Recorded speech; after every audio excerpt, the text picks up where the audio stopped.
Fala, galera! Duas feras sanguinárias se enfrentam num duelo mortal. Esta era uma das frases estampadas no cartaz de The Werewolf and the Yeti, produção espanhola que prometia uma luta emocionante entre um lobisomem e o abominável Homem das Neves. Embora o resultado deste encontro tenha sido um fiasco, isso não impediu o filme de ser confiscado pelas autoridades britânicas. Prepare-se para voltar à era de ouro do VHS com Video Nasties Revival.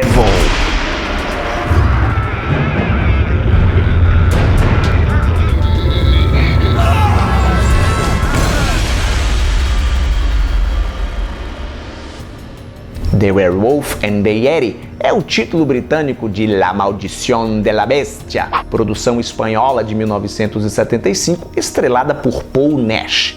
Nash, que era um entusiasta do cinema fantástico, não só atuava, mas também dirigiu e escreveu diversas pérolas de terror, inclusive essa, onde ele assina com o pseudônimo de Jacinto Molina.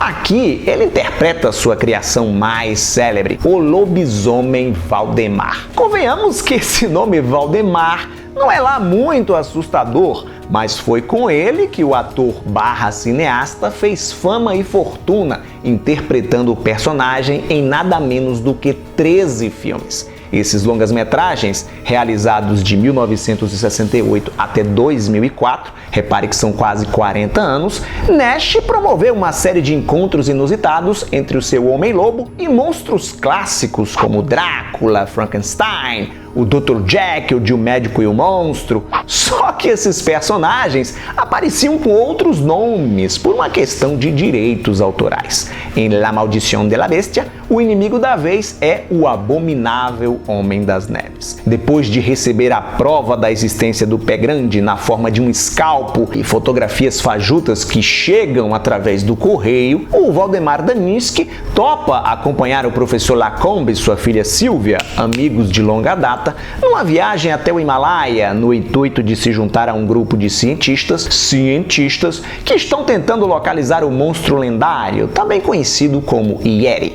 Durante a expedição, o Valdemar se afasta do grupo e acaba encontrando uma caverna misteriosa, com um templo, um santuário em seu interior, protegido por duas belas guardiãs. Ele é preso e transformado em escravo sexual das garotas, que se revelam vampiras demoníacas canibais.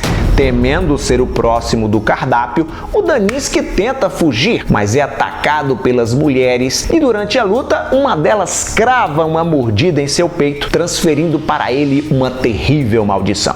Agora, o Valdemar, durante as noites de lua cheia, está condenado a se transformar em um lobisomem. Os efeitos visuais durante essas cenas de transformação são aquelas trucagens à la Monga, a mulher gorila, com jogos de espelhos, efeitos bem característicos da década de 1970. Após escapar do cativeiro, o Indiana Jones dos pobres se transforma em lobisomem bem a tempo de salvar a bela Sylvia das garras de terríveis bandidos. Na manhã seguinte, ao voltar à forma humana, descobre que a trupe de cientistas foi morta por um criminoso malvadão chamado Sekar Khan e que o Lacombe, o pai da Sylvia, foi levado como refém. Seu objetivo agora é salvar o professor das garras do terrível vilão, que tem como braço direito a bruxa Vandessa, uma mulher sádica que trata das feridas do seu mestre com a pele arrancada de prisioneiras. Lembra do Alto da Compadecida, onde o Chicó, personagem do Selton Mello, morria de medo de perder uma tira de couro das costas? Pois é justamente o que acontece aqui nos calabouços de Sekar Khan. Ao tentar invadir a fortaleza do criminoso, Valdemar é preso mais uma vez e precisa resistir bravamente à sedução da bruxa esteticista. Em uma reviravolta notável,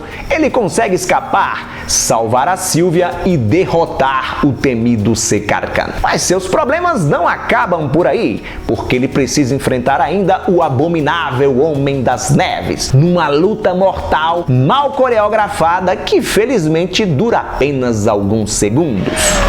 Como você pôde perceber, o roteiro deste filme é uma maluquice sem tamanho, uma aventura de terror que mistura vários clichês do gênero. Aos olhos de hoje, exceto uma putaria aqui, outra colar, nada que justifique uma proibição.